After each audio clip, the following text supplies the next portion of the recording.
Grab your goat, grab your wand, grab a cocktail, because it is time for the Witches Movie Coven. Yes, indeed. Where Richard-Lael Lillard, Jason Mankey, Courtney Buckley, and the beautiful Heather Greene and I talk about witches. I don't think there's any in this movie. Witches in movies. Yes, yes. We are all here. You are here. This is live, so we want you in the chat room talking about it. This week, we are doing Flash Gordon, the 1980 version of Flash Gordon. I thought we were doing Flash Gordon. We'll talk about that later, but it's Flash Oh, Gordon. Hi, everybody. All right, let's introduce ourselves. Again, I am Patti. You might know me from my Witching Hour podcast or Ghost Adventures or Bathroom Walls Across America. I want to thank you right now for my new little fat black Baphomet gray black Philip right here with my old one. Hi, Tony. He's so cute. I do have to share him with Willow though. Richard-Lael, introduce yourself. I am Richard-Lael. Richard-Lael is one name, not two. If I were just Richard, I would be a. With that, I am known as the Gentleman Psychic, and I am here in New Orleans, but I am everywhere good gentleman psychics are sold. And you are dressed fabulously for this film tonight, sir. Indeed. And we do want to see some pictures later. Jason. I'm Jason Mankey, harmless drudge and longtime Llewellyn author, having written 9 books. Wow. Amazing. Thank you. Courtney. that's me. I'm Courtney Buckley, formerly of Massachusetts, currently of California. So that's why my background looks different. I brought Black Phillip, but I want to be like Jason Mankey so bad that today I bought a White Phillip. So, because Jason's my idol, and I'm much calmer in California, and I'm probably not going to hex him today. So, Yay. Oh, Everything's coming up Mankey tonight. Yep. Woo! California. We're cool, calm, and collected here in California. And Heather. Hi, I'm Heather Greene, and I am the author of Lights, Camera, Witchcraft, a book about American movies and television with witches in them, and not this film. But I love talking about all things movies. I am also a journalist covering the occult topics and a editor at Llewellyn Worldwide, and I'm happy to be here with my coven once again. Yes, the whole coven is here today. We are very good. We'll see if we can hold to no hexing or not. Not sure. Anyway, I hope you guys all watched it. Flash Gordon. Da da da da da. Music. I had forgotten. Yes, that's very good. Until I heard it, I went, wait, that sounds so familiar. So just in case somebody did not see it, Richard-Lael, can you give us an unbiased, quick synopsis of this entire film? I certainly can. And before we go too deep into the synopsis, I must say that there may not be a witch, but there is magic. And I'll get to that in a moment. But in this film, if you are an old person like me and read the comic books back in the 1930s or watched the 1934 Buster Crabbe 4-hour-long film, or the 1939 or the 1940. Oh, it is a saga, and it is actually what has inspired Star Wars, along with Buck Rogers of the 25th century. But unfortunately for George Lucas, he could not get the rights to Flash Gordon, so he created his own Star Wars. Now, with that said, I don't like Star Wars. Jaws was never my scene, and I don't like Star Wars. That's a Queen reference because Yes. the soundtrack is, of course, done by Queen. And truthfully, I have to say, I don't love Star Wars. But anyway, this film is about, there is an approaching planet. It's sort of the Nibiru of the 1930s. So there is this approaching planet that is ruled over by an evil emperor, Ming the Merciless, who is bored and wants nothing more than to find a plaything. Cletus, I'm bored. What plaything have you bought me? Anyway, so he's going to destroy Earth. But in the meantime, Flash Gordon and Dale, what was her last name? Arden? Dale Arden. Arden. Flash Gordon and Dale Arden are in a plane. He is an American footballer. She is a member of the press. And somehow they end up by meeting Dr. Zarkov, who, of course, shoots them to a rocket to save Earth. And along the way, there's space love interest, and he meets up with some lovely space ladies. He makes the princess fall in love with him, even though he's in love with Dale.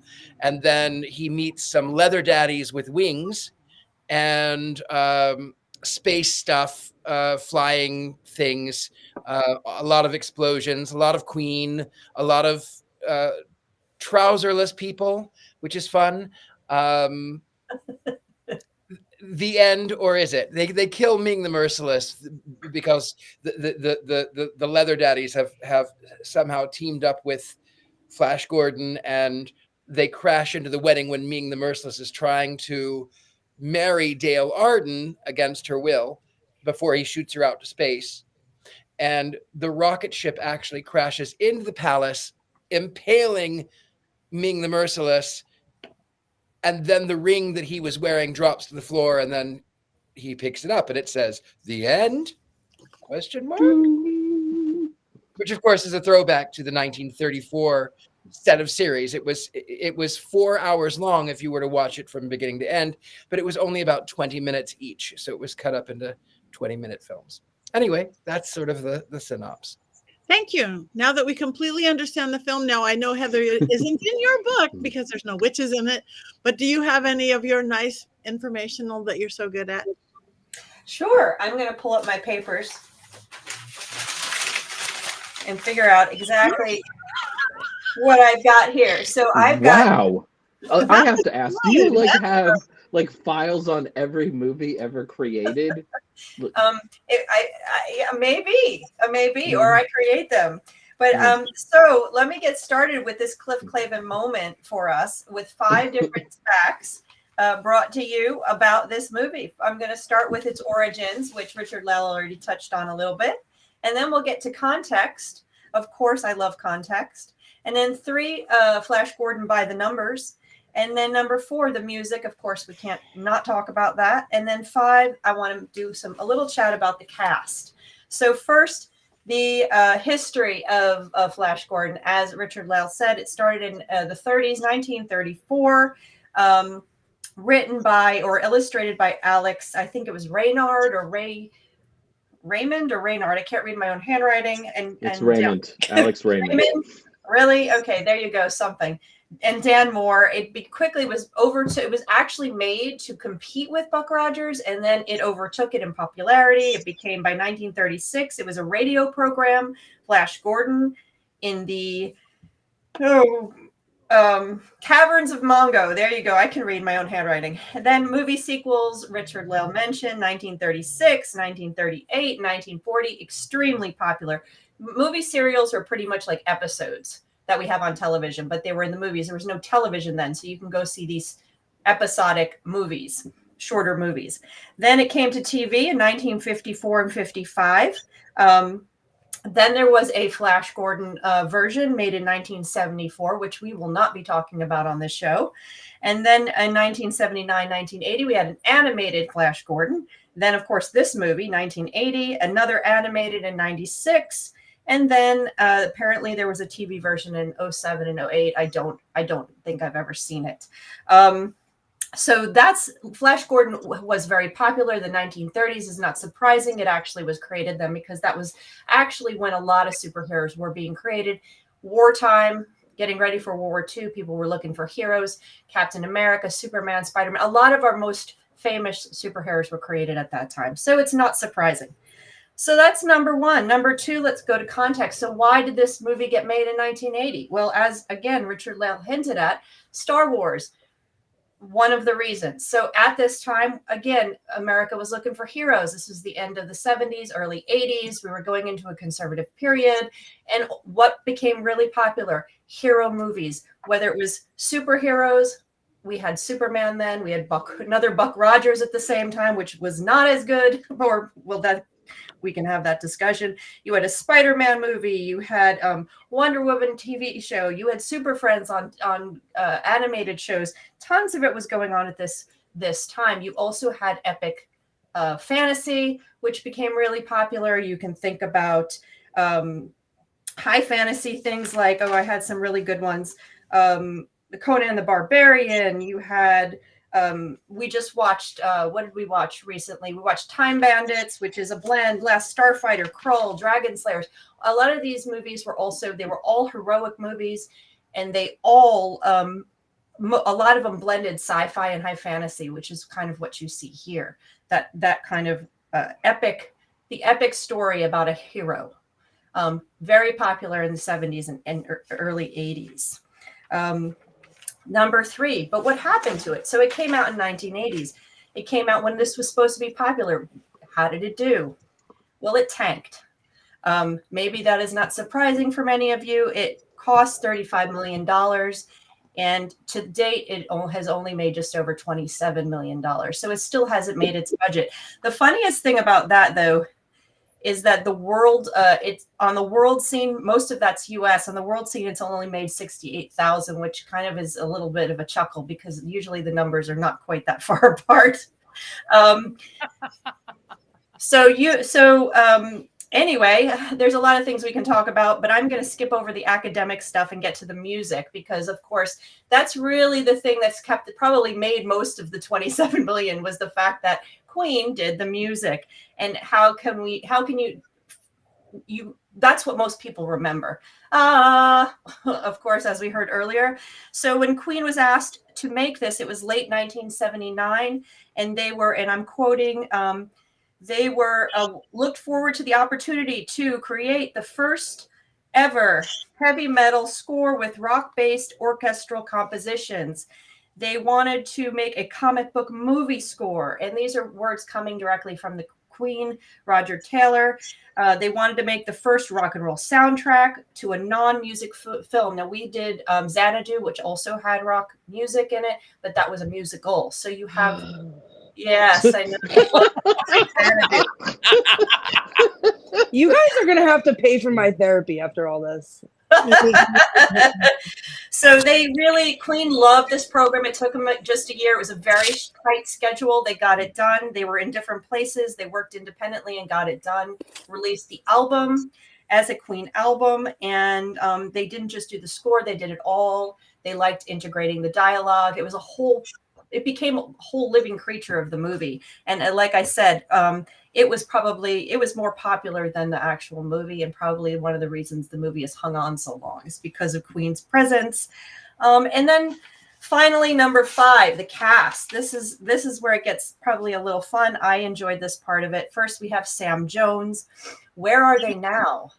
Well, he was in Ted and Ted 2.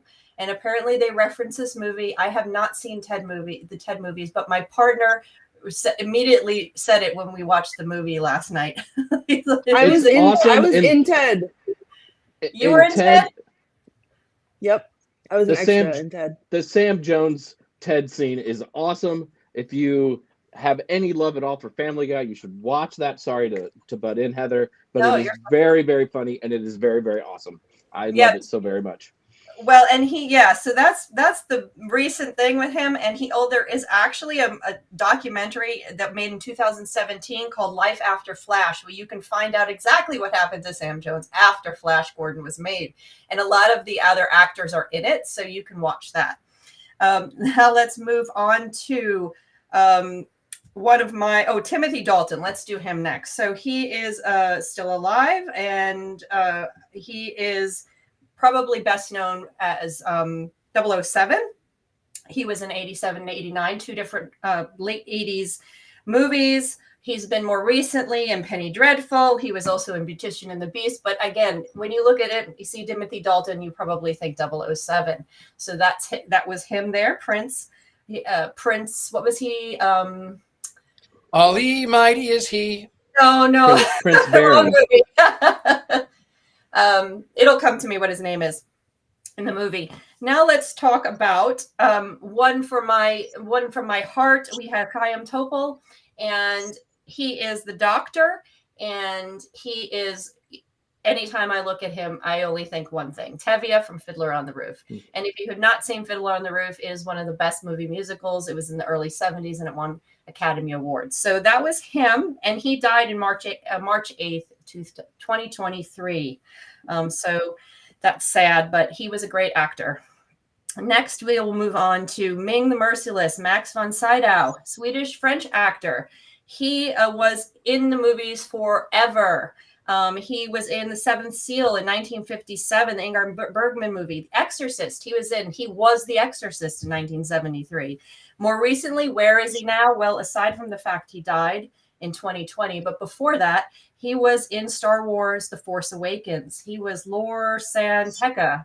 He was also, probably even closer to now, Game of Thrones. He was the Three-Eyed Raven, Brynden Rivers. So he's been in so many things. If you look him up, you will see him everywhere. Then finally, I did those 4. I have one more. We are struggling to have a witch connection. Where are the witch? Well, where is the witch connection? Well, I have a witch connection before I turn this over to you guys. There is one. So there was a guy that was loading suitcases onto the airplane. Who was that guy? That was none other than Robbie Coltrane. And who's Robbie Coltrane, you ask? Hagrid. Hagrid. So there's our witch connection. He was eventually became the Harry Potter character Hagrid. He died in 2022. So we have a few really good notes about the actors that I had fun with. And I've spared you my academic and film nerdy discussions about misogyny and racism and all of the other things that emanate out. We're going to get into, I'm sure. That emanate out of the 1930s movies and shows. So we can talk about that later. Thank you. That's it. There is a witch connection, though. So when Flash is abducted to so what is it? What is the planet? Mongo. Mongo. When Flash is abducted to Mongo and Ming the Merciless is going to wed Dale Arden against her will before he shoots her out to space, he says, execute him. Meanwhile, the daughter has wanted so badly to keep him, and so she somehow prevents his death, and she goes through and she resuscitates him. And when asked, what am I doing? I thought I was dead. She says, I brought you back with magic, silly. So there is magic. There is necromancy. And there's real necromancy because she was in love with a dead guy. Anyway, that's the other witchcraft connection. And Ming uses the power of his mind, sort of like Darth Vader in Star Wars. So he uses a force of sorts. He's magical. Ming is like an evil wizard plus being a terrible dictator and not a very good father. I mean, he's got a lot going on there. I think he fits the wizard role, which we do wizards on our show. I don't read him as a wizard at all. That does not read for me, but that's okay. That's like the ring and like apparently surviving being impaled by a spaceship. Heather, did you even watch this film?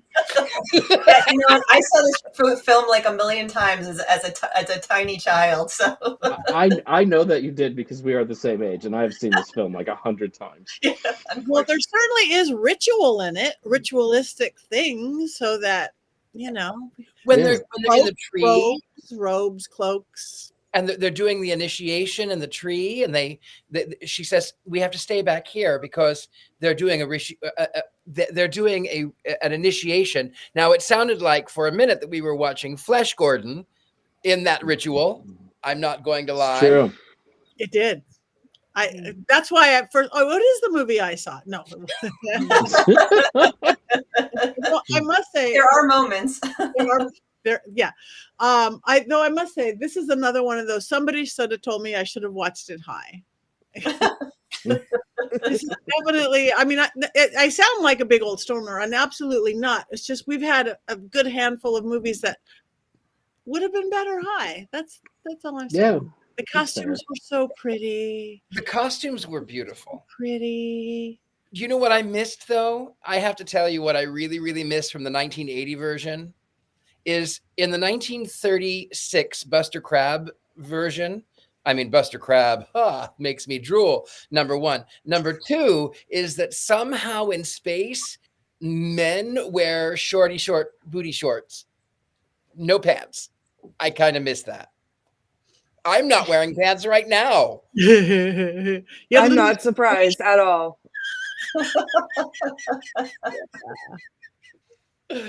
You know, in the old one also, apparently the original Flash was a Yale, which sport? Polo? He was from Yale and he was a polo player, I believe. Like he wasn't a football player originally. He was from Yale. Like it's a totally different scenario for the original one. And he's much more buff than, I don't remember his name in the 1980 version. Buster Crab was. Whew. If I were Ming, I would have been wanting to marry Buster Crab. Can I tell you guys a story that sums up my thoughts on this movie? Oh, no. So I have never seen it, and I had to. It's not free streaming, so I had to pay for it. So I went on to Amazon, and it was $14.99 to buy or $5.99 to rent, and then it was on sale. So to buy it was $4.99, and to rent it was $5.99. And I could not bring myself to have it on my list of Amazon movies forever. So I paid the extra $1 to only rent it. You could have not kept it. I got that exact thing, and I said for a save $1, I bought it. I don't know that. Yeah. I will say I could not have it. I could not have to look at it on my screen forevermore. Courtney, that's you set that I up. knew already. Well, and then I turned it on, and then I was like, good choice I made. And it was I'm going to tell you that I only watched 30 minutes of it because I'm in California and I'm peaceful, Courtney, so I fell asleep because it was nap time. It was time for my California siesta. So I fell asleep. But guess what? In that 30 minutes, I knew everything about Richard-Lael's synopsis other than the rocket ship poking him at the end. But I saw everything else. So because you got to watch the end because the beginning, it's really like irritating. And as you watch it, it's just, you get so wrapped up in the campiness. And I mean, you have to, when you had the end is where he yells dive. And that's that was my favorite part of the movie when I was a kid is watching those fly. It's so cheesy by the end, and Ben and I were it was like we were making fun of the movie more and more as we got out. It became like just a comedy. It just became fun. Well, it was cheesy. It was also cheesy at the beginning, and there was a hot second where I was like, oh, am I being killing treed? And I was a little bit excited, but then they all came out in their fancy outfits, and I was like, I don't understand what's happening and why. And then they couldn't, there's a man who is a football player who's apparently so stupid that he can't know his own name, so he has to wear it printed on his shirt. I didn't understand that. And then he can't fight or do like a dance fight or whatever it was they were trying to do, but throw him some sort of intergalactic egg, and he can beat them all via football. So that was it. I saw that and I was like, yep, okay, I got the gist of this, and I'm gonna have a siesta. The football scene is one of the best scenes in the entire movie. Helped a lot because the Queen music is so good. You know. If you are I'm a huge Queen fan. You can destroy an army. Right. I'm a huge Queen fan. I love Queen. But the part where he was like, he gave somebody like a knowing look and then captured the intergalactic egg and then barreled through them like he was tackling them. But 2 seconds before, when he did the same thing without the intergalactic egg and he bounced off of them because he wasn't strong enough without football, I don't know. It was a lot. There's a lot of it that's like that. The whole Yeah. movie is based on just things you go, I don't even know how that just happened. Dale, like, oh, I'm sorry. no, I was gonna say, I mean, Dale and he just met on the plane, and like 14 hours later, they're getting married. Like, what the heck? Well, I love you. We have 14 hours to save the Earth. they survived through the hot hail, which apparently everyone else knew what it was except me, because I wrote down in my notes in all capital letters hot hail with 3 question marks, but everyone else was like, oh, a meteorite just landed, everything seems fine. And then like the blood rain came, or whatever the red clouds were, and everyone was like, the pilots were jumping, I don't know, everything was crazy. But the hot hail, nobody was bothered about the hot hail. I was bothered about it because I didn't understand No, what I it was bothered by that, like his panel of things to destroy the Earth, and it Yeah. says hot hail, and you're like, what is hot hail? Is it like Yeah. flavored with chili powder or something? Or is it a hot day where it hails? I'm just very confused by hot hail as well. But I feel like it was all of those things and also small meteorites. And so it changed because at first he was like sitting there and it started hailing and it looked hot outside. Okay, so that's what hot hail is. Until the meteorites started falling. Oh, okay, so that's what hot hail is, I guess.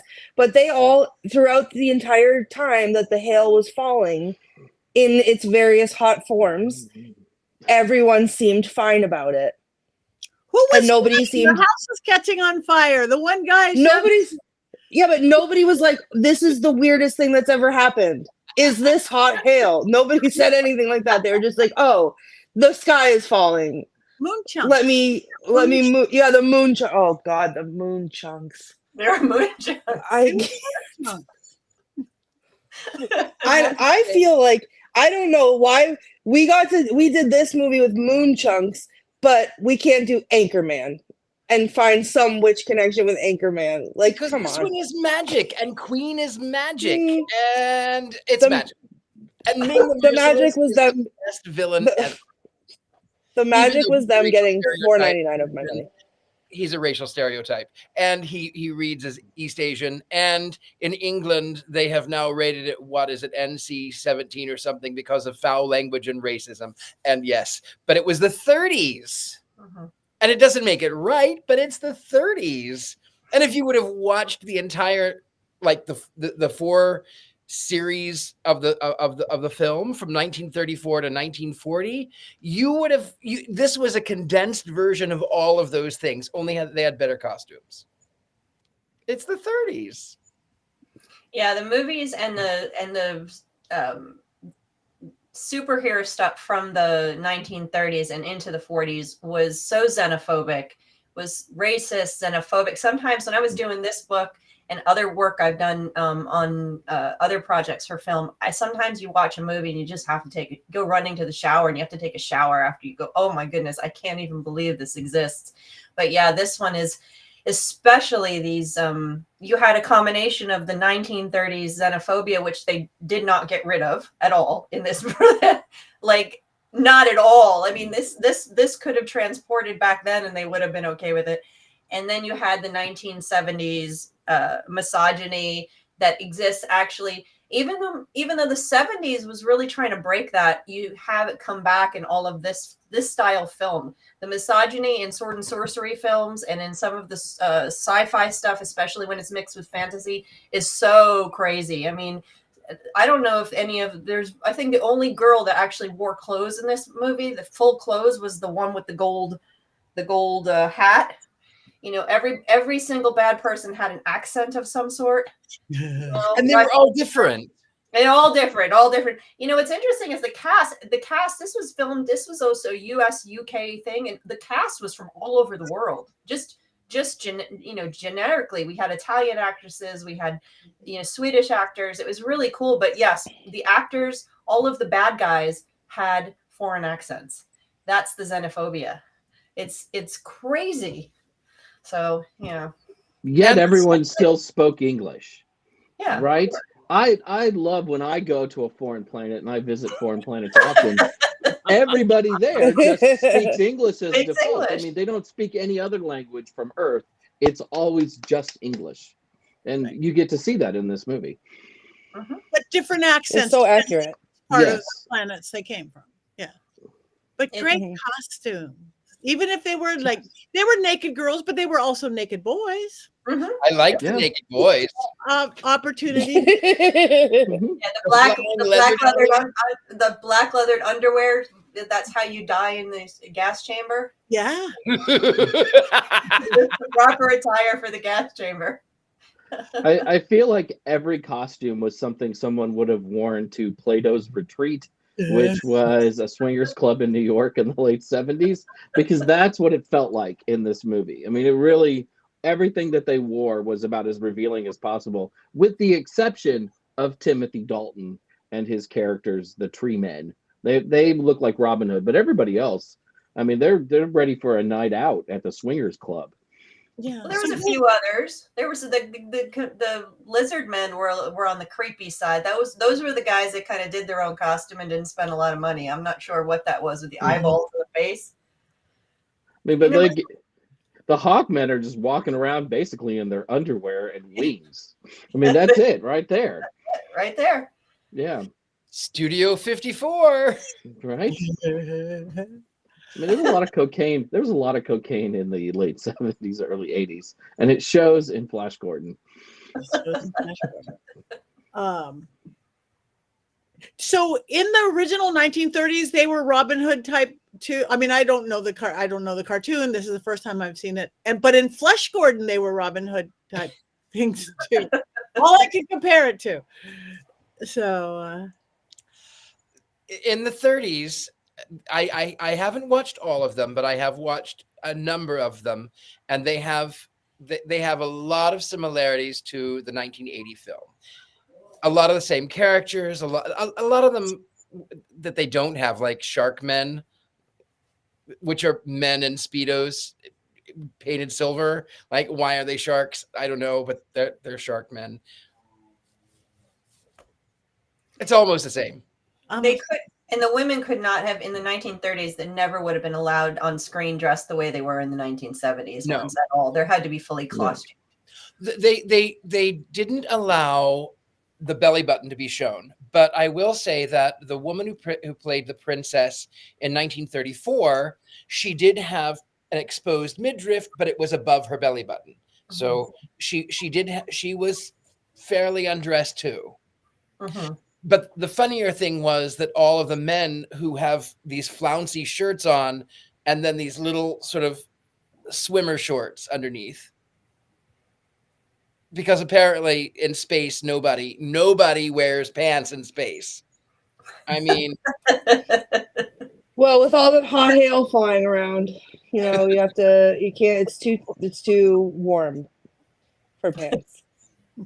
No, I thought it wasn't a planet. I thought it was a system. Like it was a moving system where all these different, because they're flying on spaceships to different areas. So I thought it was, was Ming on an actual planet, or was it a system with different planets? Well, Mongo's a planet. That's what it's supposed to be. But didn't they have the little planets off the frozen planet and the Shroomy planet and around it? And Krypton and I want to say Timothy Dalton's area is a moon of Mongo. I think that's what they said in the movie. I think it's like a moon. And then the Hawkmen, their place just sort of like floats in Mongo, like, a giant castle that just sort of floats in the atmosphere, kind of. That was pretty cool. Yeah, the whole like cosmology makes absolutely no sense. It makes no sense at all. Oh, there's me. But that picture makes sense. That picture makes sense. This was actually a few years ago, right before I left Pasadena, when I shaved my head and I didn't have facial hair. So that was me as Ming the Merciless, who, in spite of Courtney being bored, is the greatest villain of all time. Courtney was bored. She needed a plaything. That was my first quote that I wrote down. Because you only watched the first part of the movie. Well, I was bored, so I needed a new plaything. I must say it did not hold me as much as I wanted it to, because I kept going, oh wait, what's going on in the closet? Oh wait, what's going on in my show? I love the costumes. I love the ridiculousness of it. I love the camp of it, but I wanted to hold me a little better than it did. I thought the middle part is really kind of a slog. I mean, I watched this movie in a movie theater when I was a child and thought it was the coolest thing. It was one of those movies that ran on a loop on HBO if you had cable in the early to mid 80s. And every time it was on, I would watch it. So I grew up loving this movie. But as an adult, it is really boring in a lot of places, though I think the set design is really cool. And I loved all of that because it felt contemporary for that period. And yet it really harkened back to the 30s serials in a way that George Lucas loved those serials, but he didn't capture how they looked. And I really thought they did in this film, and they did a good job of that. And the costumes are great. Some of the performances are not good. Sam Jones, who played Flash Gordon, had at least 10% of his lines dubbed in by another actor. And some people think it's much more than that because he had a falling out with the director while they were making the film. So, I mean, and his performance is terrible. And Dale Arden, like the woman who plays Dale Arden, she is also terrible, which is why both of those people have never been heard from again, other than in Ted. And Flash Gordon was there in silver underwear. Claude Rains was the Invisible Man. And I really got hot when I saw Janet Scott fight a Triffid that spits poison and kills. I'm not going to go on. Good. All right. Well, we have discussed the film. Courtney, speaking of quotes, do you have any quotes upon this beautiful, colorful film? I don't have a lot, obviously, but I did scribble some down. The first one was, Clytus, I'm bored. That's What plaything iconic. can you offer me today? Iconic. Well, also, I was like, wow, I feel seen during this movie, so I wrote it down. Then when he was with his stupid little like panel of disasters, he said, I like to play with things a while before annihilation. I thought that was very dramatic, and I like that. Then I just wrote down hot hail in all capital letters with question marks. Then after that, the plane sound. Okay, I didn't talk about this, but I'm going to talk about it. It's not a quote. But when they were flying through the air in the plane, and then the blood rain came, and the sky was red, and then they were careening out of control, there was plane sounds that was the same plane sound just repeated over and over again, and also maniacal laughter in the background. And it was like the same sounds, but like over and over again. And so I wrote down the plane sounds and laughing. I cannot. And then at some point, someone says, and I don't even remember the context of this, but someone says "cowabunga," and I thought that was pretty funny. And then when they cut to like the doctor, whatever his name is, the scientist guy, and his little helper. Yep, and his little helper starts screaming, "There's no sun! There's no sun! It's 8:24 a.m. and there's no sun!" And then the doctor goes, "Check the angular vector of the moon." Like that was something. Like he did some science. And I was personally offended. And then at gunpoint, he yells at his person, his little helper, "Get your toothbrush and whatever," because he's gonna make him go to space. So, but like at gunpoint, let's be calm about it. Those are my quotes. Thank you. I should have written some down because there was a couple I really, really liked later in the film, but I didn't write them down. So yeah, I really enjoyed the what's his name with the gold face? Yeah, Clytus. Yeah, him and his buddy, the female buddy that he has with the black. I really, every time they spoke, I repeated their lines just because it was it became so much fun. For us, he sounded like a Disney villain. Exactly. I loved it. It was so great. Just their voices and the things they kept, and the whole thing became so comical by the end. It was more than just watching for us by the end. It was just pure comedy. So I wish I had written some of those down as well. I have a quote, actually. This is from the treehouse scene where they're doing the ritual, the initiation. And my quote is, oh, oh, oh, oh.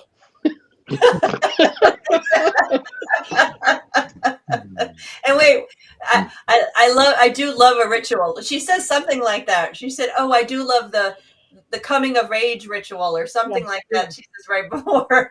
Yeah. I mean, and Heather, you've been quoting like on our text, like all like the last 3 days, because there's one particular line that I think that you love, and it's just one word, right? Die!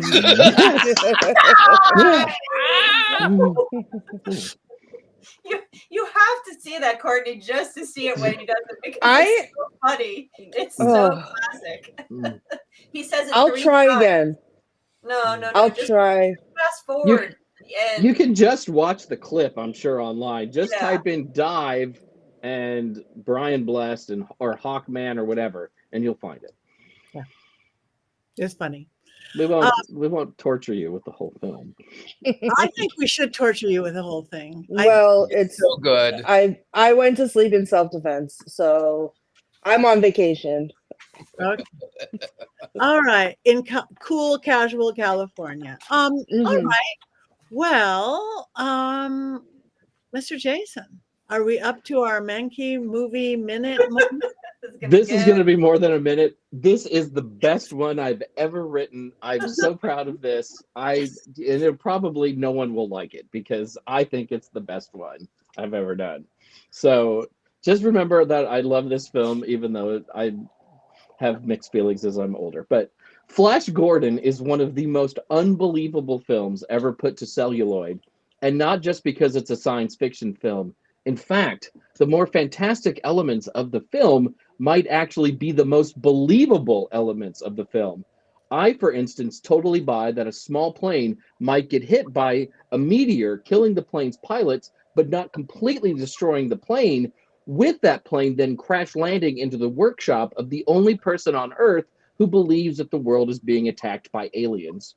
Also, I completely believe that such a disgraced and eccentric scientist would have a rocket ship full of jet fuel nearby and be completely ready to blast into space. Rockets don't take thousands of people to build or anything, or require millions and millions of dollars worth of fuel to escape Earth's orbit. And speaking of orbits, where the hell is the planet Mongo anyways? Do they fly through a wormhole to get there? Does Mongo just hurtle through space like a comet? I have no idea, but these are small quibbles compared to my bigger issues with this film. Let's start with Flash Gordon, who is apparently a famous quarterback for the New York Jets. If you know anything about football, you know that the Jets are one of the most sad sack losing teams in the history of the NFL. They have won a single Super Bowl, and I think that was way back in the year 1921. Since then, their most famous quarterback is Mark Sanchez, who ran into the butt of one of his offensive linemen and then fumbled the ball. That play, truthfully known as the butt fumble, is probably the most famous play in Jets history. And Flash Gordon, the movie, would have me believe that Flash Gordon is an all-pro quarterback on the New York Jets. The Jets don't have all-pro quarterbacks. When Flash throws those football-shaped urns at Ming's troops, all of those throws were too on target for a Jets quarterback. Also, Jets fans yell Jets, Jets, Jets, Jets during games, apparently proud of the one word they know how to spell.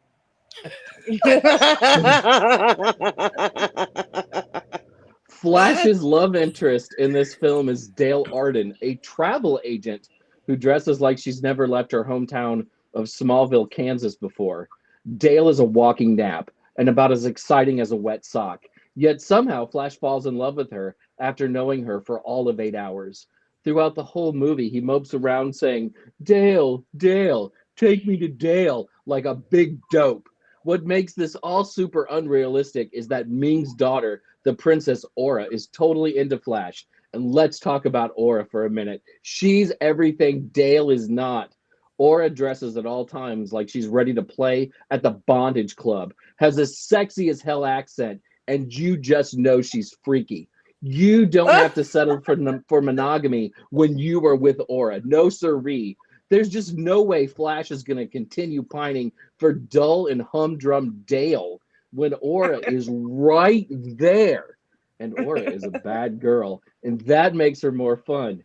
And on a personal side note, Aura might be responsible for my sexual awakening as a small boy. And now, the most unbelievable thing about Flash Gordon, the movie's soundtrack, somehow by the rock band Queen. Queen is one of the greatest groups of all time, and yet they lowered their standards to an almost subhuman level to create the music for this absolutely ridiculous film. Prior to the Flash Gordon soundtrack, Queen had just released the album The Game, an album with all-time bangers like Another One Bites the Dust, Save Me, and Crazy Little Thing Called Love. Imagine that after finishing up the album Folklore, someone asked Taylor Swift to write a commercial jingle for Twinkies. That's what Queen following up The Game with Flash Gordon is like. It made no sense in 1980 and makes even less sense today. Also, I know good and well that Princess Aura would eat me alive, but I'd still like to experience it. Wow. Yay. Bravo. Bravo. Yeah. Well, Yeah, that was amazing. That was your Mankey minute moments are amazing. I just leave it at that. Mhm. Better every week. Okay. Well, we do have one thing to do left. Everybody grab your wands. Wands up, wands down. And all you guys, you guys are talking great out there, but we need to know wands up, wands down, wands somewhere in the middle.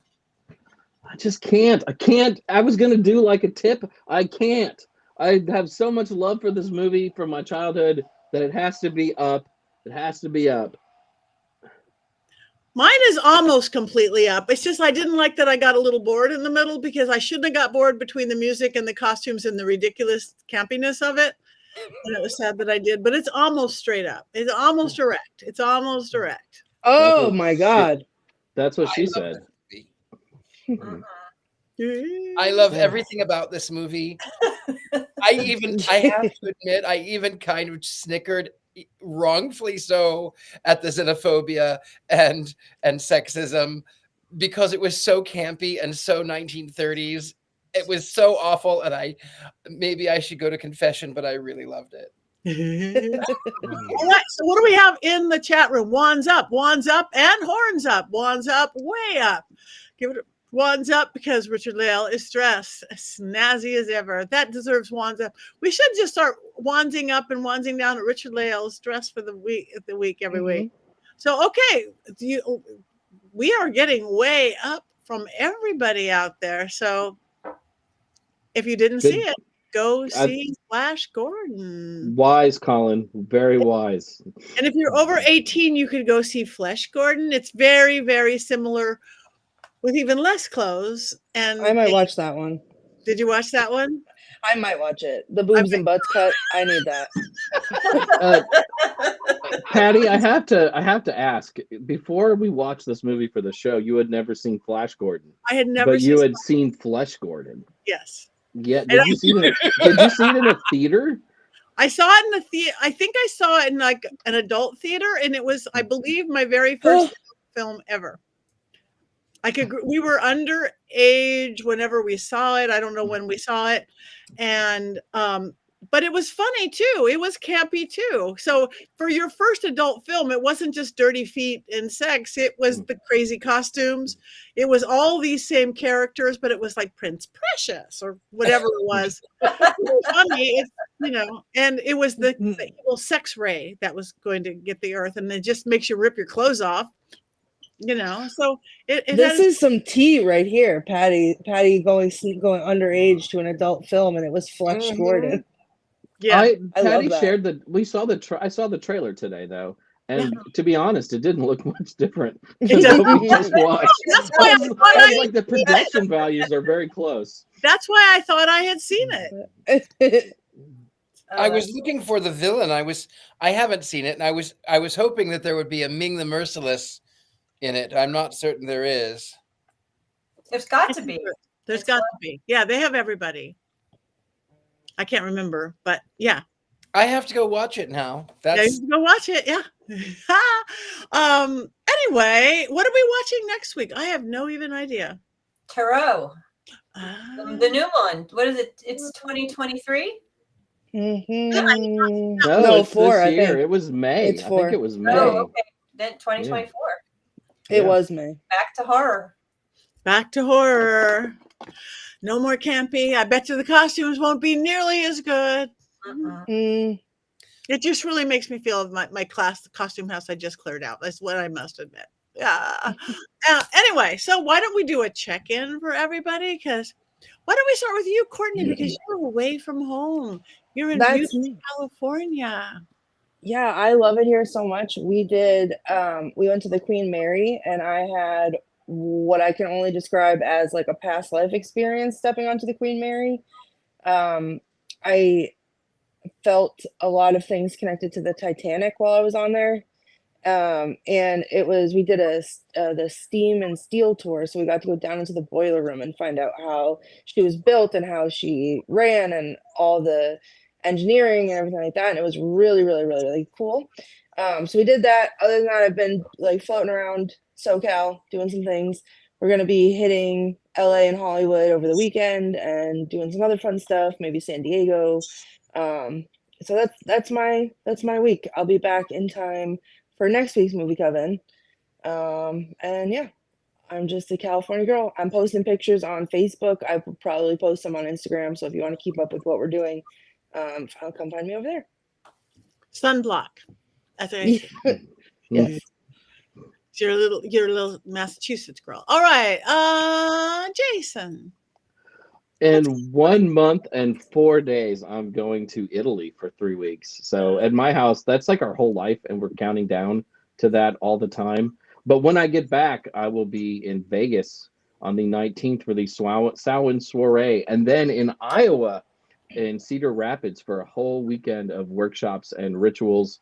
That's like the 25th through the 27th. So a lot of stuff coming up. I'm very excited about the trip. Beautiful. But I will miss all of you, of course. Of course you will. Richard-Lael. I am here in New Orleans, and I am the gentleman psychic. I am doing seances and tarot here in my home. I don't have much availability at the moment, but that's what I'm doing. I did not write the book, but I wrote the foreword. Kate Furler wrote Magic at the Crossroads. She is so brilliant in her writing. I have not been so impressed with someone who could so succinctly write on Magic at the Crossroads and the Devil and Witchcraft. It was brilliant. Also, I'm at University Magicus, and I teach there typically on Saturdays, along with Patti is there, and we've got a lot of people who are there. Yes, and I must say, I was just for the very first time at Richard-Lael's beautiful home this weekend, and it truly is the most beautiful home I have ever been in my entire existence.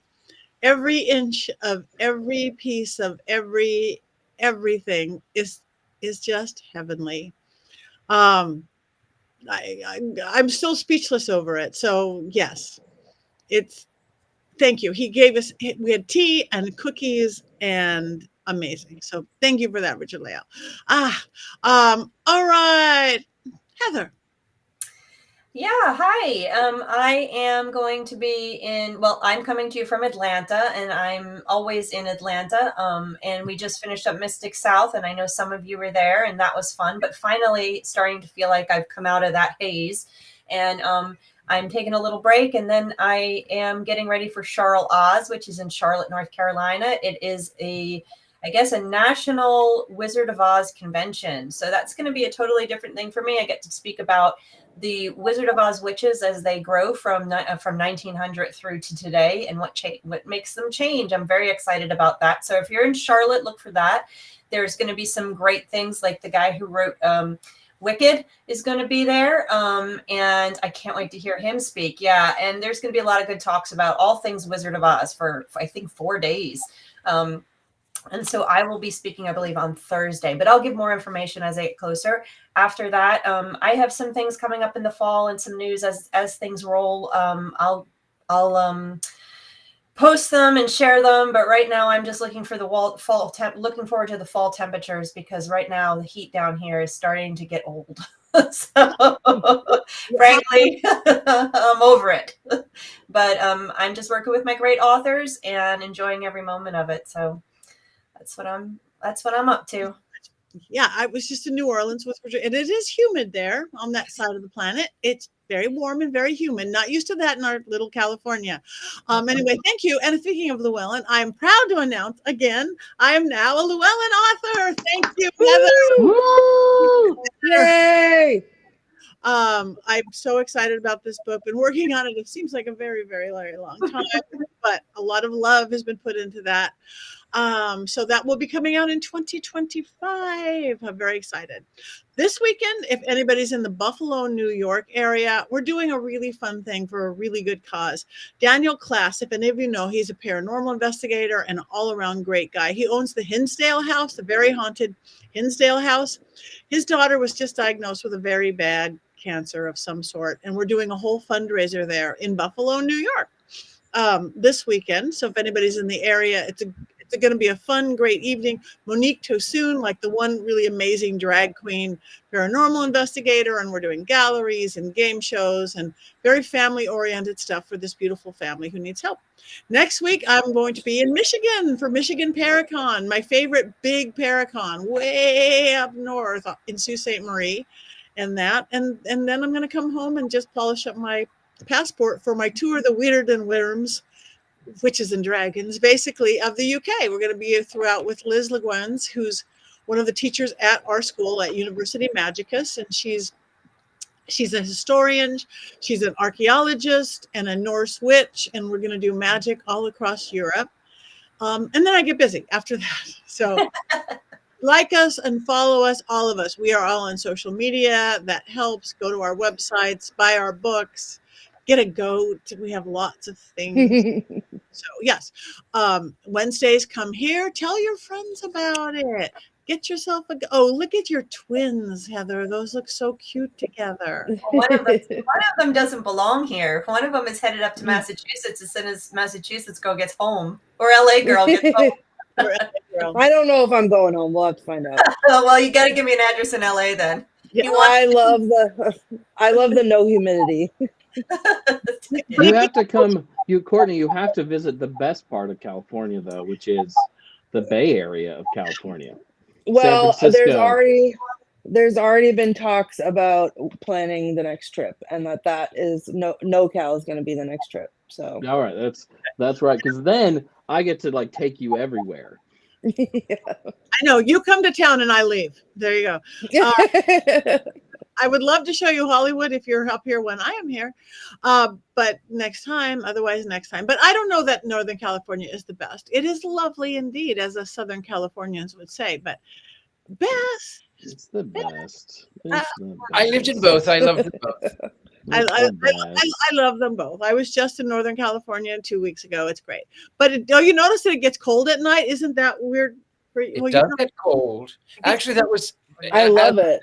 It was one of my favorite things when I lived in San Francisco, is that people go, "Oh, it's California," and they wear their little booty shorts, like I was telling you that I love so much, and then they decide to go walk across the Golden Gate Bridge or whatever, and it's so cold. Especially in August and September. Those are the worst months. There's a fake quote from Mark Twain: "The coldest winter of my life was the summer I spent in San Francisco." Good one. Yeah, it just gets cold at night because we don't have the humidity, I guess. I'm not a weather person. I don't know what it is, but I did not get cold in New Orleans, so that is great. So next week, everybody, tarot, whatever you want to call it.